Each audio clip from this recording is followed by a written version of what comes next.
श्रीमहागणाधिपतये नमः। श्रीमहासरस्वत्यै नमः। श्रीगुरुभ्यो नमः। हरिः ओम्।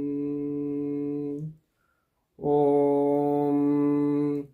नमः शम्भवे शम्भवे नमो नमः शम्भवे च शम्भवे नमो नमः शम्भवे च शम्भवे च शम्भवे शम्भवे च मयो भवे मयो भवे च शम्भवे शम्भवे च मयो भवे शम्भव इति शम्भवे च मयो भवे मयो भवे च मयो भवे च मयो भवे च मयो भवे च मयो भवे च मयो भवे मयो भवे च नमो नमश्च मयो भवे मयो भवे च नमः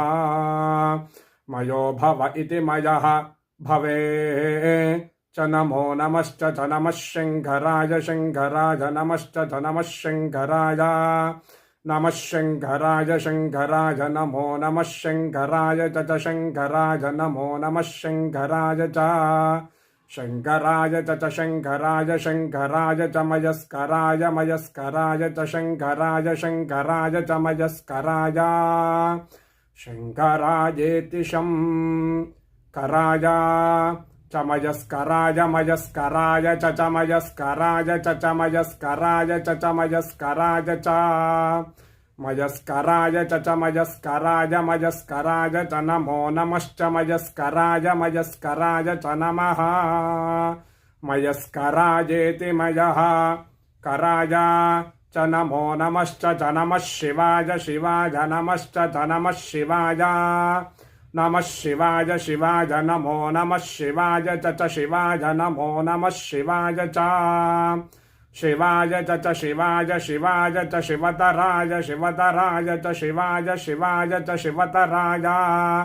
च शिवतराय शिवतराय च शिवतराय च शिवतराय च शिवतराय च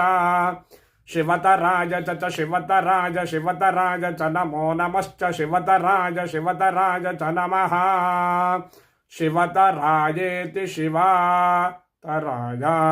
च नमो नमश्च च नमस्तीर्थ्याय तीर्थ्याय नमश्च च नमस्तीर्थ्याय